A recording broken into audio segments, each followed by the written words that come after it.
நமச்சிவாய வாழ்க. நாதந்தாள் வாழ்க. இமைப்பொழுதும் என் நெஞ்சில் நீங்காதான் தாழ் வாழ்க. வாழ்க வளமுடன். அனைவருக்கும் இனிய வணக்கங்கள்.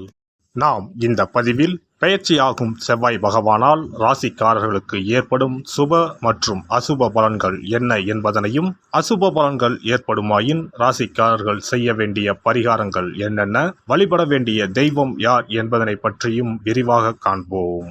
உங்கள் வாழ்வில் வளமும் நலமும் செல்வ செழிப்பும் பெற்று வாழ்வில் உயரிய நிலையை அடைய எல்லாம் வல்ல இறைவனை வேண்டி விரும்பி கேட்டுக்கொள்கிறேன்.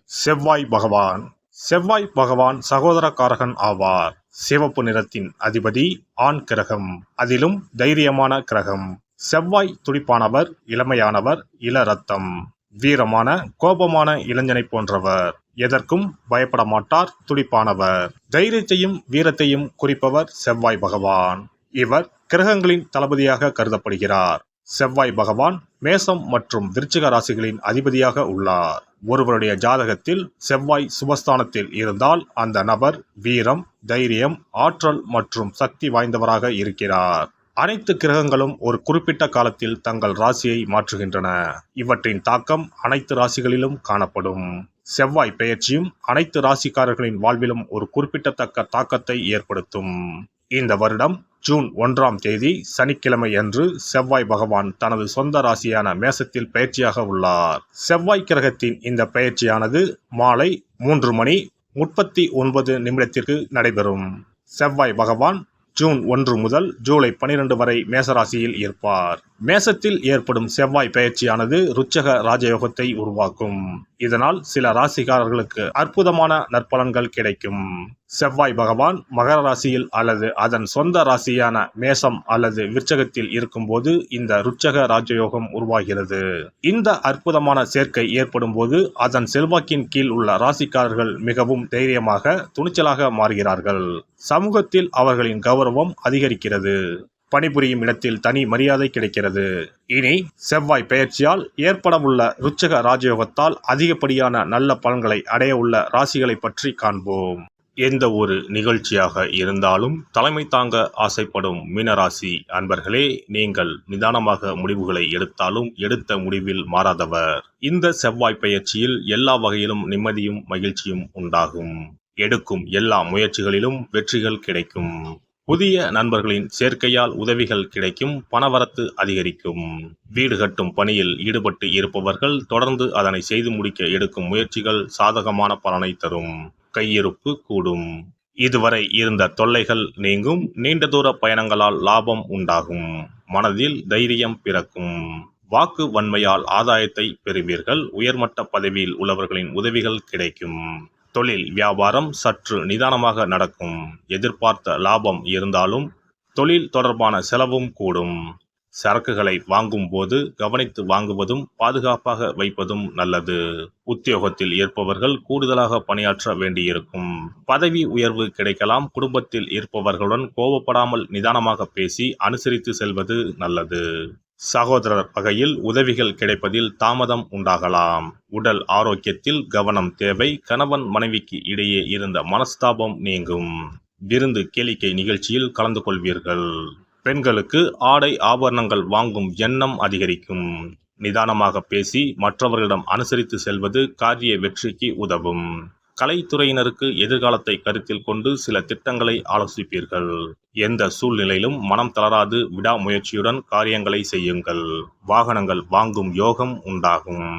சிலருக்கு மருத்துவ செலவுகள் ஏற்படும். வீட்டை விட்டு வெளியில் தங்க நேரலாம். கடன் விவகாரங்களில் கவனம் தேவை. உபத்தொழில் தொடர்பான காரியங்கள் தாமதமாக நடக்கும். அரசியல் துறையினர் மேலிடத்திற்கு பயந்து வேலை செய்ய வேண்டியிருக்கும். உழைப்பு அதிகரிக்கும். நண்பர்களுடன் கருத்து வேறுபாடுகள் உண்டாகலாம். உங்கள் வசம் உள்ள ஆவணங்களை கவனமாக பார்த்து கொள்வது நல்லது. சொத்து விவகாரங்களில் கவனம் தேவை. எதிர்பாராத செலவுகள் உண்டாகும். நீங்கள் ஆவலுடன் எதிர்பார்த்த காரிய வெற்றி கிடைக்கும். மாணவர்களுக்கு கல்விக்கு தேவையான உபகரணங்கள், புத்தகங்கள் வாங்குவீர்கள்.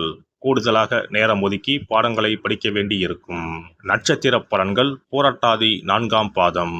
தொழில் வியாபாரத்தில் ஈடுபட்டு இருப்பவர்கள் பார்ட்னர்களை அனுசரித்து செல்வது வியாபார வளர்ச்சிக்கு உதவும். தொழில் தொடர்பான அலைச்சல் உண்டாகலாம். உத்தியோகத்தில் இருப்பவர்கள் மேல் அதிகாரிகள் சக ஊழியர்களிடம் அனுசரித்து நடந்து கொள்வது நல்லது. உத்திரட்டாதி நட்சத்திரம். குடும்ப விஷயத்தில் அந்நிய நபர்களின் தலையீட்டை தவிர்ப்பது நல்லது. கணவன் மனைவி ஒருவருக்கொருவர் விட்டு கொடுத்து செல்வது மன அமைதியை தரும். வாழ்க்கை துணையின் உடல் நலத்தில் கவனம் தேவை. பிள்ளைகளிடம் அன்பாக பேசுவது நன்மை தரும். ரேவதி நட்சத்திரம். எந்த நிலையிலும் மனம் தளராது காரியங்கள் செய்வது வெற்றியை தரும். வாக்குறுதிகளை தவிர்க்கவும். மாணவர்கள் யாருக்கும் உத்தரவாதம் அளிக்காமல் இருப்பது நல்லது. கல்வியில் கூடுதல் கவனம் தேவை. தினமும் வீட்டில் பஞ்சமுக தீபம் ஏற்றி தரிசித்து வர மன அமைதி கிடைக்கும். காரிய அனுகூலம் உண்டாகும். நவ கிரகங்களில் சூரியனுக்கு அடுத்தபடியாக செயல் ஆற்றல் உள்ள கிரகம் செவ்வாய். ஆளுமை திறன், ஆற்றல், வீரம், அதிகாரம் செய்தல், வளைந்து கொடுக்காத தன்மை, தர்மம், நீதி, நேர்மை, நியாயம் போன்ற அம்சங்கள் கொண்ட கிரகம் செவ்வாய். செவ்வாய் பலமாக இருந்து நல்ல ஆதிபத்தியம் பெற்று அவரது தசை நடக்குமானால் சகோதர சகோதரிகள் மூலம் பெரும் அனுகூலம் ஏற்படும். பெரிய பதவிகளில் உள்ளவர்கள் தொழில் அதிபர்களின் தொடர்பு கிடைத்து அதன் மூலம் முன்னேற்றம் உண்டாகும். பலமற்ற ஆதிபத்தியம் பெற்று தசை நடக்குமானால் கீழே விழுவதும் அடிபடவும் நேரிடும். வாகன விபத்துக்களை சந்திக்க நேரிடும். இரத்த காயங்கள், வெட்டுக்காயங்கள், இரத்த சம்பந்தமான நோய், சித்தப்பிரமை, தலையில் அடிபடுதல் போன்றவற்றை ஏற்படுத்துவார் செவ்வாய் பகவான்.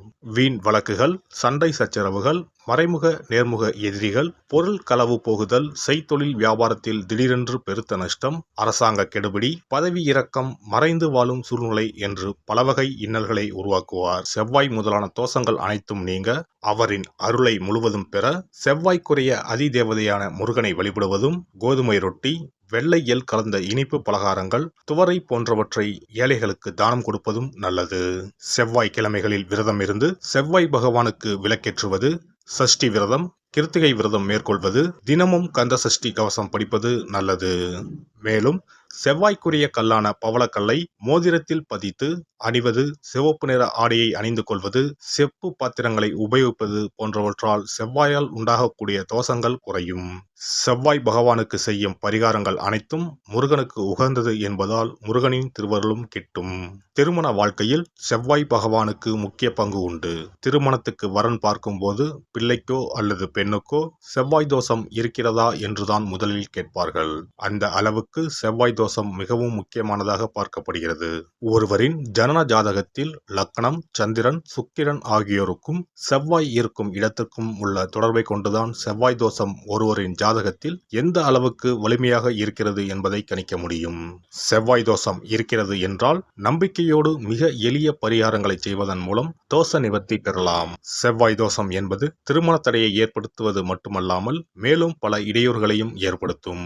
எனவே செவ்வாய் பகவானை செவ்வாய் தோறும் செவ்வாய் ஹோரையில் வழிபடுவதும், செவ்வாய்க்குரிய கடவுளான முருகப்பெருமானை 9 நெய் தீபம் ஏற்றி வழிபடுவதும் செவ்வாய் தோஷத்தினால் ஏற்படக்கூடிய அசுப பலன்களின் தாக்கத்தை பெரிதும் குறைக்கும் என்பது ஐதீகம். செவ்வாய் தோஷம் ஒருவருக்கு இருந்து ஒருவருக்கு இல்லை என்றால் திருமணம் செய்யக்கூடாது என்பது சாஸ்திரம். இருவருக்கும் இந்த தோஷம் இருந்தால் திருமணம் செய்து வைக்கலாம் என்று சிலர் சொல்வார்கள். ஆனால் பொதுவாக தோஷம் ஒருவருக்கு இருந்தாலும் சரி அல்லது இருவருக்குமே இருந்தாலும் சரி, தக்க ஜோதிடர்களை ஆலோசித்து முறைப்படி பரிகாரங்கள் செய்வதுதான் சரி. செவ்வாய் தோஷத்தால் திருமண தடை உள்ளவர்கள் வைத்தீஸ்வரன் கோவிலுக்கு வந்து அரச மரத்தடி விநாயகர் ஆதி வைத்தியநாதரை வழிபட்டு ஆலமரத்தை சுற்றி வர வேண்டும். வைத்தியநாத சுவாமி, தையல்நாயகி அம்மன், செவ்வாய்க்கு அதிதேவதையான முருகப்பெருமானை வழிபட வேண்டும். சன்னதியில் உள்ள செவ்வாய் பகவானுக்கு சிகப்பு வஸ்திரம் சாத்தி அபிஷேகம் செய்து பரிகாரம் செய்ய தடைகள் நீங்கும். இந்த வீடியோ பதிவு உங்களுக்கு பிடித்திருந்தால் லைக் பண்ணுங்க, கமெண்ட் பண்ணுங்க, ஷேர் பண்ணுங்க, மறக்காம சப்ஸ்கிரைப் பண்ணுங்க, பக்கத்துல இருக்கிற பெல் பட்டனை கிளிக் பண்ணுங்க. நன்றி, வணக்கம். ஓம் நமச்சிவாய. சிவாய நம.